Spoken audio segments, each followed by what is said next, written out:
Hey guys, today we are going to look at trigonometry, an introduction to trigonometry, starting with the definition. Trigonometry is the study of triangle measurement.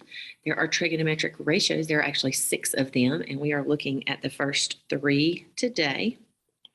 So let's take a look at sine is the ratio of the leg opposite the angle to the hypotenuse. Cosine is the ratio of the leg adjacent to the angle to the hypotenuse, and tangent is the ratio of the leg opposite the angle to the leg adjacent to the angle. So let's take a look at what those words mean. All right, if I'm looking at angle B, lowercase b is opposite, little a is adjacent, that means beside, and c is the hypotenuse. So that should give you an idea of what those look like. Okay, SOHCAHTOA, that's something you're going to need to remember, and you will. Sine is opposite over hypotenuse, cosine adjacent over hypotenuse, tangent opposite over adjacent. So let's use that and reduce in simplest forms problem number 1. So sine of A, this is my hypotenuse, sine of A is opposite over hypotenuse. So opposite over hypotenuse is 5 over 13. Cosine is adjacent over hypotenuse, 12 over 13. Tangent is opposite over adjacent. Now we're going to look at C. So sine opposite over hypotenuse, cosine adjacent over hypotenuse, tangent is opposite over adjacent.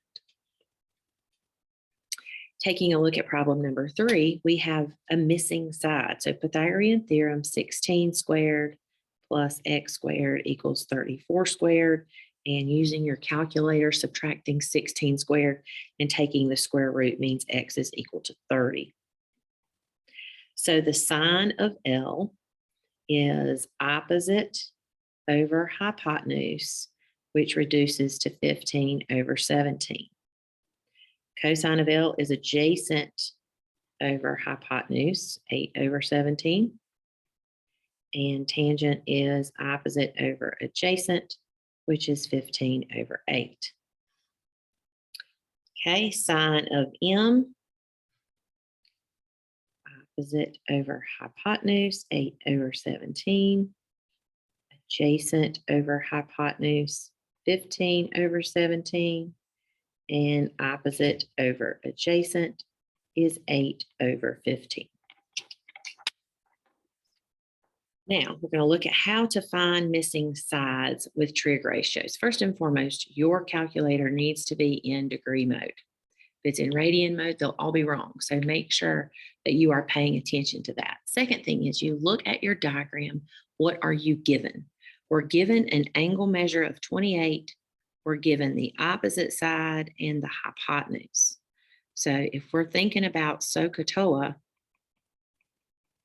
opposite and hypotenuse is sine. So sine of the angle equals the opposite over the hypotenuse. So we're looking at this, solving for x by multiplication, 19 sine 28, which is exactly what you'll type into your calculator. Being in degree mode, rounding to the nearest tenth is 8.9. Okay, problem number 3, here's your angle. You are given adjacent and hypotenuse, that is cosine. Cosine of 21 equals adjacent over hypotenuse. Into your calculator, you will type in 26 cosine 21, and x is 24.3. For number 5, opposite hypotenuse, again uses sine of 33 equals 15 over x. This time the x is in the denominator. So in a sense, you switch these two and divide. So x is equal to 15 divided by sine 33. And x is 27.5.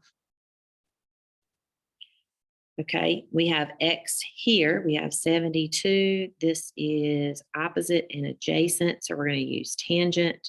72 equals 25 over x. Switch places again, 25 over tangent 72, and x is 8.1. application problem here for number 9. Jake leaned a 12-foot ladder against his house.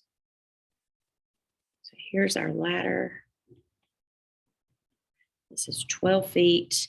If the right angle, if the angle formed by the ladder and the ground is 68 degrees, how far from the base of the house did he place the ladder? So now we have a problem just like the ones we've just done. We just have to make it happen before we can set up our trig function. So we have adjacent and hypotenuse. So cosine 68 equals x over 12. X is in the numerator, so we multiply. 12 cosine 68 is what you type into your calculator. And because we have an application problem, we need to include our unit of measure of feet. Don't forget your questions box, and I hope you guys have a great afternoon.